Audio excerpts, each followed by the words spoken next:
दार्चुलाको पछाडिबाट त्यसबाट सुरु हुन्छ तपाईँको यो हुक मैले त्यहाँ यो हुकको साथ यो हुकको साथ मलाई यति साह्रो आइन्जिनियरिङ भयो, यति साह्रो इमोसनल भयो कि म एकछिन त म फ्रिजै भयो कि उहाँहरूले महाकालीमा तर्ने यति हो उहाँहरूको जीवन धान्ने यति कुराले र यो तार चारवटा जस्तो तार तानेर यो तारमा चाहिँ यसरी कुराहरू गर्नुहुन्छ। अब इमेजिन गर्नुहोस् यो तातिन्छ यो पग्लिन्छ अनि यो स्ट्र्याप पनि एउटा सिम्पल स्ट्र्याप हो होइन।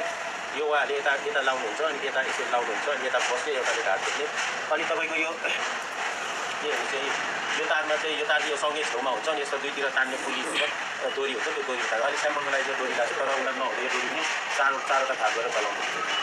हो यसरी चाहिँ त्यहाँको जनजीवन छ। यो चाहिँ त्यहाँ पाउने हुकहरूमा सबैभन्दा इम्प्रोभाइज हुक हो यो त राम्रो थियो होला होइन। तर यो चाहिँ हामीले जहाँ महाकालीको कथा छ त्यहाँको हुक चाहिँ लिएर आएको थियो। अरू ठाउँको हुकहरू फरक फरक छ, तपाईँले मिडियामा फरक देख्नुहुन्छ होइन। तर मैले यो देख्न साथ 34जना 36जनाको ज्यान कसरी गयो भन्ने कुरा चाहिँ मैले एन्सर सोध्नु पनि मन लागेन क्या उनीहरूलाई, किनकि यति धेरै अनसेफ उहरू छ होइन।